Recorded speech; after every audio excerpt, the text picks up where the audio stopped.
जिंदगी सरिता में आपका स्वागत है। मैं सरिता अशोक चौधरी लेकर आई हूँ आप सबके लिए अपने द्वारा लिखित लघु कहानी इतिबा। हितेन, मैं क्लिनिक जा रही हूँ। मैंने ब्रेकफास्ट कर लिया है। आपका ब्रेकफास्ट तैयार है, आप कर लेना फ्री होने के बाद। और हाँ, हो सके तो पीहू को प्लीज दूध पिला देना, मैंने बनाकर रख दिया है। वैसे तो सावित्री आती ही होगी, वह पीहू को देख लेगी। हितेन को यह बोलकर निशा अपने क्लिनिक के लिए निकल जाती है। हितेन और निशा का विवाह काम के हिसाब से बिल्कुल बेमेल है। हितेन एक रिपोर्टर है किसी न्यूज चैनल पर तथा निशा एक डॉक्टर है। सावित्री रोज जल्दी आ जाती है। सावित्री पीहू की केयर टेकर है। आज उसको देर हो गई आने में, उसके पति की तबीयत खराब है इसलिए। हितेन तो कम ही रहता है घर पर, अक्सर तो बाहर ही रहता है रिपोर्टिंग के चक्कर में। दोनों की लव मैरिज है। हितेन एक बार निशा की क्लिनिक गया था, एक्सीडेंट हो गया था हितेन का। तभी दोनों ने एक दूसरे को देखा और दोनों के दिल में घंटी बजी, दोनों में प्यार हुआ और दोनों एक हो गए शादी के बंधन में बंधकर। 5 साल हो गए हैं दोनों के विवाह को। विवाह के 3 साल बाद पीहू आ गई। अब बच्चा तो पैदा कर लेते हैं जॉब करने वाले लोग, लेकिन क्या करें, निशा और हितेन दोनों के पास समय ही नहीं है पीहू के लिए। तो सावित्री को रख लिया था पीहू की देखभाल के लिए। जब 4 महीने की थी पीहू, तब से पीहू की सावित्री ही तो संभाल रही है पीहू को, सावित्री ही देखभाल कर रही है पीहू की। एक तरह से देखा जाए सावित्री ही पीहू की मां है जैसे। तभी सावित्री आ जाती है। हितेन सावित्री को देखकर बोलता है, अरे सावित्री, तुम आ गई? जी साहब। हितेन बोलता है, अच्छा, पीहू के लिए दूध रखा है टेबल पर, निशा बनाकर गई है, तुम पिला दो पीहू को। जी साहब। सावित्री किचन में जाकर पीहू के लिए रखे हुए दूध को देखकर बोलती है, अरे साहब जी, मैडम जी को हमने कितनी बार बताया है, पीहू बेबी ऐसा दूध नहीं पीती है। पीहू बेबी को हॉर्लिक्स के साथ चॉकलेट सिरप पसंद है दूध में, मैडम ने बॉर्नविटा डाल दिया है। हितेन बोलता है, ओ अच्छा अच्छा, तुम दूसरा बना लो सावित्री पीहू के लिए दूध। निशा ने ध्यान नहीं दिया होगा। जी साहब जी। पीहू अभी सोई हुई थी। सावित्री की आवाज सुनते ही जग जाती है। पीहू सावित्री की ओर बाहें फैलाकर बोलती है, इतिबा इतिबा आओ ना, इतिबा आओ। हाँ पीहू बेबी, आई बेबी। सावित्री पीहू को गोद में उठा लेती है। अले अले चलो मेरा पीहू बेबी, दूध पिएगा, हॉर्लिक्स वाला, चॉकलेट सिरप वाला। पीहू के चेहरे पर प्यारी सी मुस्कान आ जाती है चॉकलेट का नाम सुनते ही। देखो मेरी चुन्नू मुन्नू कैसे खुश हो रही है। पीहू इतिबा इतिबा कहते हुए सावित्री के गले लग जाती है। अरे मेरा सोना बाबू, मेरा सोना बच्चा, मेरा पालू बच्चा। पीहू सावित्री को इतिबा बोलती है, ना जाने कैसे खुद ही बोलने लगी। सावित्री गुजराती है ना, वह अपनी बा की कहानी सुनाती रहती है पीहू को। छोटी सी पीहू 2 साल की बच्ची, उसको जितना समझ आया उसने बा शब्द इतना पसंद आया कि उसने अपना लिया इस शब्द को। हितेन और निशा सावित्री का नाम लेते रहते हैं, तो छोटी पीहू से सावित्री तो बोला जाता नहीं है, वह सावित्री को इति बोलती है और पीहू के मुंह से लगता भी बहुत प्यारा है इति। पीहू सावित्री को इतिबा बोलने लगती है। अब तो सावित्री को भी आदत हो गई है। पीहू का इस तरह से इतिबा बोलना सावित्री को भी अच्छा लगता है। ऐसे ही समय अपनी गति से आगे बढ़ता है और पीहू अब स्कूल जाने लगी है। पीहू और सावित्री का और भी करीब का रिश्ता हो गया है। पीहू को स्कूल छोड़कर आना, स्कूल से वापस लेकर आना, पीहू के खाने पीने का ख्याल रखना, यह सावित्री ही करती है। पीहू अभी भी सावित्री को इतिबा ही बोलती है।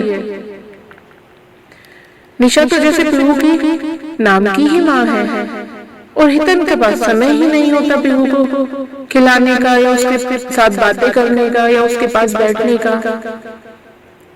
इसलिए हितेन के पास तक तो जाती भी नहीं है पीहू कभी। उसकी दुनिया सिर्फ सावित्री तक ही सीमित है। निशा को कभी कभी अब इस बात से प्रॉब्लम होने लगी है। वह पीहू और सावित्री के इस प्यार से परेशान होने लगती है कभी कभी। निशा ने कई बार सावित्री को डांट भी दिया, यह कहते हुए, सावित्री तुम केयर टेकर हो, अपनी हद में रहो, मेरी बेटी की माँ बनने की कोशिश मत करो। पीहू को बहुत बुरा लगता था जब निशा सावित्री को डांटती थी, लेकिन फिर उसको सावित्री समझाती, बोलती, पीहू बेबी, निशा मैडम आपकी माँ है, उनको बुरा तो लगेगा ही जब आप मुझसे इतना प्यार करोगी तो। क्यों लगेगा बुरा? आप भी तो मुझे इतना प्यार करती हो इतिबा। सावित्री बोलती है, पीहू बेटा क्यों नहीं समझती हो आप मेरी बात? मैं आपकी माँ नहीं हूँ, मैं केवल नौकरानी हूँ, आपकी देखभाल की जिम्मेदारी है मेरे ऊपर बस। पीहू बोलते, आप मेरी प्यारी इतिबा हो, बस मुझे इतना पता है, इससे ज्यादा मुझे कुछ नहीं जानना और ना ही मुझे पता करना है कि आप कौन हो, क्या हो। समय यूं ही अपनी गति से आगे बढ़ता रहता है। समय का काम है अपनी गति से चलते रहना। पीहू अब स्कूल से मेडिकल कॉलेज में पहुंच गई है। पीहू को मेडिकल की पढ़ाई निशा या अपने लिए नहीं करनी, सावित्री के लिए करनी थी, क्योंकि सावित्री को दिल की बीमारी हो गई है। तो पीहू सावित्री से कहती है कि इतिबा मैं दिल की डॉक्टर बनूंगी और आपके दिल की सर्जरी करूंगी। सावित्री और पीहू का रिश्ता समय के साथ और अधिक मजबूत होता जाता है। सावित्री पीहू से अपने बच्चों के जैसे प्यार करती है। वैसे सावित्री को अपना कोई बच्चा तो है नहीं, पति खत्म हो गया है, दारू पी कर अकेली रह गई है सावित्री बेचारी। कई बार निशा ने सावित्री और पीहू के इस गहरे प्यार को देखकर सावित्री को गुस्से में काम से निकालने का प्रयास भी किया और निकाल भी दिया, लेकिन जब भी सावित्री काम पर नहीं आई तो पीहू ने खाना पीना छोड़ दिया और रो रो कर बीमार हो गई। निशा को फिर से सावित्री को मजबूरी में बुलाना ही पड़ता था पीहू के लिए। निशा ने हितेन से भी शिकायत की कई दफा। हितेन यही बोल देता था, समय के साथ सब ठीक हो जाएगा, बेटी हमारी रहेगी, सावित्री की नहीं हो जाएगी, तुम क्यों बेकार में फिक्र करती हो निशा। पीहू की MBBS की पढ़ाई पूरी हो गई, अब आगे की MD की पढ़ाई के लिए उसको बाहर जाना था। पीहू ने निशा से कहा, मैं इतिबा को अपने साथ लेकर जाऊंगी। निशा ने यह सुनकर पीहू पर बेहद गुस्सा किया और पीहू के जिद करने पर पीहू को थप्पड़ भी जड़ दिया, यह बोलते हुए, क्या रिश्ता है तेरा इस सावित्री से? ये पैसे लेती है हमसे तुम्हारी देखभाल करने के लिए, केवल तुम्हारे प्यार के लिए नहीं आती है यहाँ पर। सावित्री को यहाँ से पैसा मिलता है तब काम करती है, यह सिर्फ काम वाली है, उससे अधिक कुछ नहीं, समझी तुम? पीहू बोलते, कुछ भी हो मैं इतिबा के बगैर नहीं जाऊंगी, मुझे इतिबा का बनाया हुआ खाना ही पसंद आता है, और फिर इतिबा को हार्ट की प्रॉब्लम है, मैं इतिबा को अकेले नहीं छोड़ सकती हूँ। निशा बोलती है, और हम दोनों के लिए तो कभी ऐसा नहीं बोला तुमने। पीहू बोलती है, आप दोनों ने ही कब मुझे बोला कि मैं आपकी सब कुछ हूँ, या मैं आप दोनों को बहुत प्यारी हूँ, मुझसे आप दोनों बहुत प्यार करते हैं। आप दोनों ने अपने काम के आगे कुछ नहीं समझा, कुछ दिखाई नहीं दिया आप दोनों को, कभी मेरे लिए टाइम निकाला क्या आप लोगों ने? निशा बोलती है, और तेरी पढ़ाई पर जो हम पैसा खर्च कर रहे हैं वह? पीहू बोलती है, वो तो आप अपनी सोसाइटी, अपने नाते रिश्तेदारों को दिखाने को कर रहे हैं, जैसे आपने भी की अपनी सोसाइटी को दिखाने के लिए पढ़ाई और डॉक्टर बनी है। निशा यह बात सुनकर आग बबूला हो जाती है। पीहू पर फिर से हाथ उठाती है, किंतु तभी बीच में सावित्री आ जाती है, यह कहते हुए कि मेम साहब, आप पीहू बेबी पर गुस्सा मत करो, मैं आपके हाथ जोड़ती हूँ, आप शांत हो जाओ, मैं पीहू बेबी को समझा दूंगी। निशा सावित्री को यह बोलकर बहुत तेज धक्का मारती है। सावित्री, तू नाटक मत कर, इस सब की जिम्मेदार तू ही है, यह सब तेरी वजह से हो रहा है, मेरी बेटी बिगड़ रही है तेरी वजह से। निशा के धक्का देते ही सावित्री दूर जाकर गिरती है और सावित्री का सिर सेंटर टेबल के कोने में जाकर लगता है बहुत तेजी से, और उसके सिर से खून बहने लगता है और सावित्री बेहोश हो जाती है। पीहू यह देखकर चिल्लाती है, इतिबा क्या हुआ आपको? सावित्री की हालत देखकर निशा भी घबरा जाती है। पीहू निशा को यह बोलते हुए सावित्री को कंधे के सहारे से जैसे तैसे उठाकर ले जाते हुए निशा की ओर गुस्से से देखते हुए बोलती है, अगर मेरी इतिबा को कुछ भी हुआ तो मैं आपको कभी माफ नहीं करूंगी। निशा कांप जाती है पीहू की यह बात सुनकर। निशा घबरा जाती है यह सोचकर, अगर सावित्री को कुछ हो गया तो सचमुच पीहू मुझे छोड़कर चली जाएगी हमेशा हमेशा के लिए। हे भगवान, सावित्री को कुछ मत होने देना। पीहू सावित्री को कितना भी प्यार करे, लेकिन मेरे दिल का टुकड़ा है, एक ही तो संतान है मेरी। निशा यही प्रार्थना करती है। पीहू सावित्री को लेकर अस्पताल चली जाती है। खून बहुत बह गया है, घाव गहरा है सावित्री के सिर में, लेकिन पीहू ने अपनी प्राथमिक चिकित्सा जो कर दी उससे खतरा टल गया। शायद सावित्री के ऊपर से सावित्री के सिर में स्टिच आए, पट्टी हो गई थी, किंतु अभी भी सावित्री अस्पताल के रूम में है, अभी बेहोश है। कुछ देर बाद सावित्री को होश आता है। पीहू सावित्री के पास बैठी हुई है। होश आते ही सावित्री पीहू को आवाज देती है, पीहू बेबी। पीहू बोलते, इतिबा मैं यही हूँ आपके पास।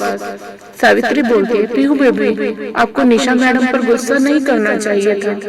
पीहू बोलती है, इतिबा आप कुछ मत सोचो और कुछ मत बोलो, आप अपना ख्याल रखो, आप आराम करो और सो जाओ थोड़ा। सावित्री बोलती है, नहीं बेबी मुझे बोलने दो, पता नहीं फिर बोल पाऊं या ना बोल पाऊं। पीहू बोलती है, ऐसा क्यों कहती हो इतिबा आप, अब तो आप ठीक हो गई ना। सावित्री बोलती है, हाँ पीहू बेबी ठीक हूँ मैं अभी, लेकिन बेबी आप बोलने दो मुझे। पीहू बोलती है, हाँ बोलो इतिबा आपको जो भी बोलना है। सावित्री बोलती है, बेबी निशा मैडम आपकी माँ है, उन्होंने जन्म दिया है आपको, और बेबी एक स्त्री को बहुत पीड़ा होती है एक संतान को जन्म देने में। वह स्त्री अपने संतान की खातिर इतनी पीड़ा सहती है, अपने बच्चे के प्यार और ममता की खातिर। बेबी मैंने किसी संतान को जन्म नहीं दिया, किंतु भगवान ने मुझ में वह एहसास दिए हैं। मैं समझ सकती हूँ एक माँ की पीड़ा को अपने संतान के प्रति। पीहू बोलती है, लेकिन इतिबा। सावित्री बोलती है, लेकिन कुछ नहीं पीहू बेबी, मैं सदा आपकी इतिबा ही रहूंगी, पर आप मुझसे वादा करो कि आप अपनी जन्म देने वाली माँ को कभी दुखी नहीं करोगे। पीहू बोलती है, मैं वादा करती हूँ इतिबा, लेकिन आप भी एक वादा करो मुझसे, आप हमेशा मेरे साथ रहोगे। सावित्री बोलती है, आपकी मेरी कहानी भी अजीब है पीहू बेबी, मैं आपकी माँ नहीं हूँ फिर भी माँ हूँ, लेकिन अगले जन्म में आप मेरी कोख से ही पैदा होगी, यह मुझे विश्वास है। इतना कहते ही सावित्री की सांसें फूलने लगती हैं। सावित्री और पीहू की बातें दरवाजे पर खड़ी निशा भी सुन रही होती है। वह सावित्री के पास आती है और हाथ जोड़कर माफी मांगते हुए कहती है, सावित्री मुझे माफ कर दो, तुम सचमुच पीहू की माँ कहलाने की हकदार हो। तुम जरूर जाओगी पीहू के साथ, क्योंकि तुम ही पीहू का ख्याल रख सकती हो। नहीं मैडम जी, अब आप संभालो मेरी बेटी को। इतना बोलकर सावित्री पीहू का हाथ निशा के हाथ में देते हुए बोलती है, पीहू बेबी आज मैं आपको आप नहीं तू बोलूंगी। हाँ इतिबा आप जो चाहे बोलो, आप तो मेरी इतिबा हो ना, कुछ भी बोल सकती हो। पीहू तेरी मेरी कहानी इस जन्म में इतनी ही है मेरी बच्ची, अगले जन्म में नई कहानी के साथ मिलेंगे हम दोनों। इतना कहकर सावित्री की सांसें थम जाती है और पीहू जोर से चिल्लाती है, इतिबा मत जाओ मुझे छोड़कर, इतिबा मत जाओ मुझे छोड़कर। और सावित्री तो निकल लेती है एक ऐसी यात्रा पर जो ना जाने कहाँ जाकर खत्म होगी। धन्यवाद। सरिता अशोक चौधरी।